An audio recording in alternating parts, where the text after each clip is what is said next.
Bonjour les amis. Aujourd'hui j'avais envie de vous partager une petite réflexion sur l'appartenance au groupe. Ça fait, oh, ça fait plus de 25 ans que j'ai fait naître mon premier bébé. C'était une petite fille et je dois dire que j'ai rien compris quand elle est née. J'ai pas compris comment elle était sortie et ça m'a paru absolument incroyablement magique. Depuis, évidemment, j'ai appris à gérer ces situations et à comprendre toute la mécanique d'une naissance. Et, euh, et ça reste un moment absolument unique. Chaque nouvelle vie est un don. Souvent, les parents me disent, ben voilà, c'est fini, ça y est. Elle est née, c'est notre bébé, on est parents, ça y est. En fait, être parent, ça commence seulement le jour où on pose ce petit bout sur votre ventre, mesdames. Le jour où on demande à papa de faire le premier bain.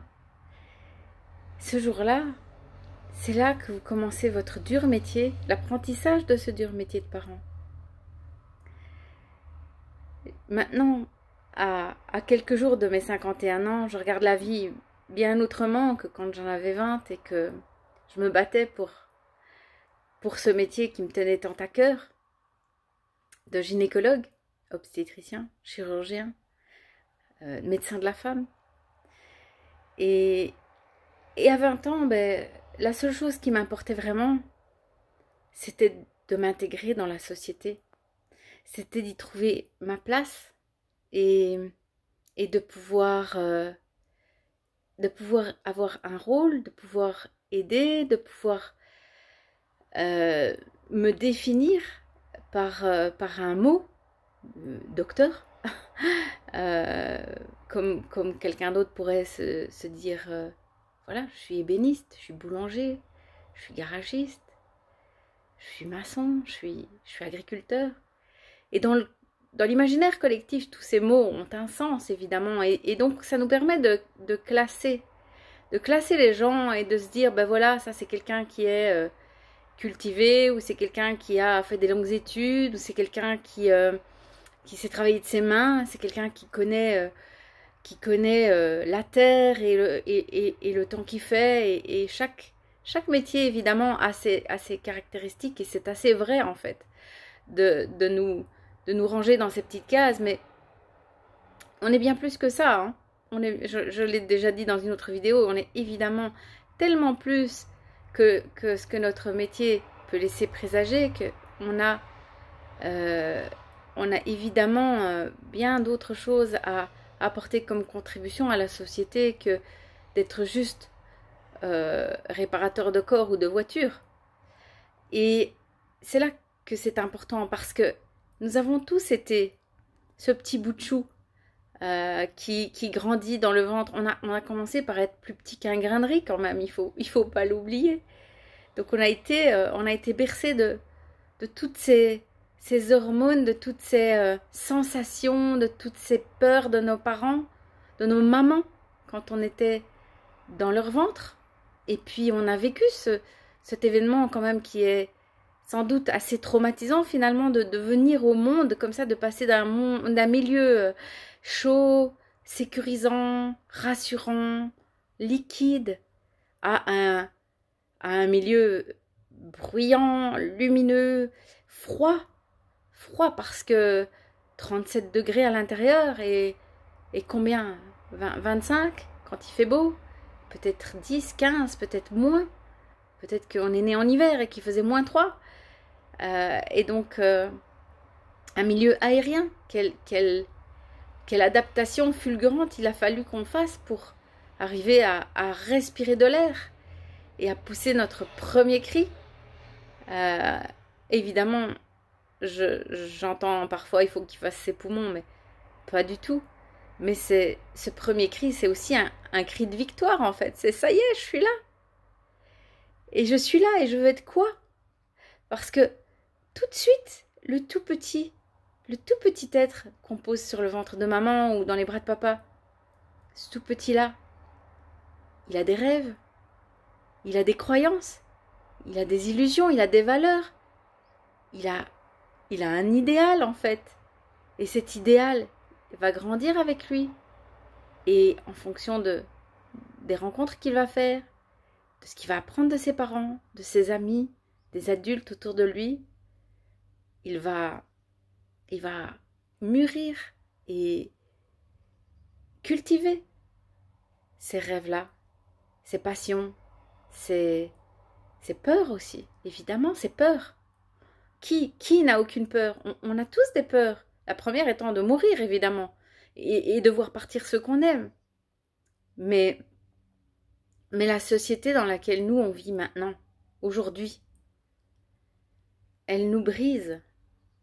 Elle nous offre une vision tellement médiocre de ce que c'est que la vie en société, que ce que c'est que être humain sur Terre aujourd'hui. C'est tellement vide de sens. Il y a tellement de gens qui font des choses, des métiers stupides, où on leur fait croire en tout cas qu'ils sont interchangeables. Qu'on se demande où sont passés les rêves qu'on avait quand on était enfant. Et c'était pas des rêves extraordinaires. Je connais pas beaucoup de petits enfants qui rêvent de devenir un loup de Wall Street, quoi. Je pense pas que l'idéal d'une petite fille, c'est de s'imaginer travailler 42 heures semaine pour un salaire de misère et être traité comme une loque. Et non. Qu'est-ce qu'on voulait quand on était enfant? On voulait être chevalier, princesse, on voulait avoir des amis, on voulait être amoureux, on voulait avoir une famille, on voulait peut-être une petite maison dans la montagne ou avoir un grand jardin, on voulait croquer dans des pommes, on voulait avoir des animaux. C'est pas inaccessible ces rêves-là. C'est la société qui nous le fait croire.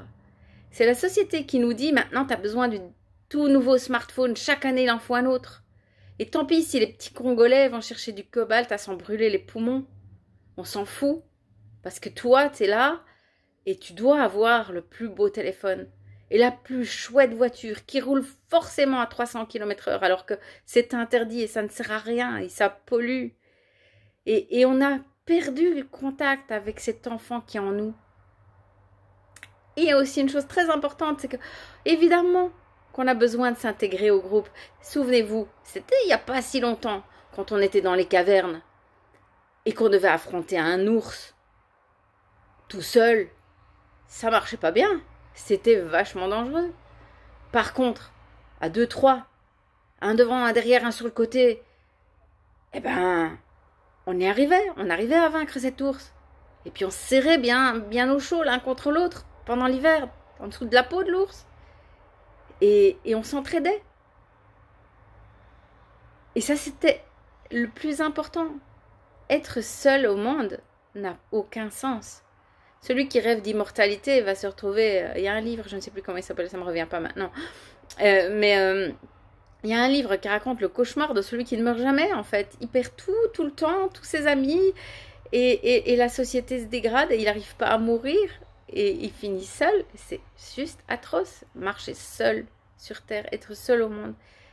Le plus important, je pense, aujourd'hui, c'est de se reconnecter à soi-même, de retrouver ses valeurs, ses croyances, ses rêves, et d'aller vers l'autre, avec ses différences, de l'accepter, mais de cesser d'ingurgiter des faux principes, des faux besoins qu'on nous donne sans arrêt. Parce que c'est ainsi qu'ils nous tiennent. C'est par ces bêtises futiles, médiocres et vides de sens que nous sommes devenus les esclaves du monde moderne. Voilà, je vous embrasse et je vous dis à bientôt.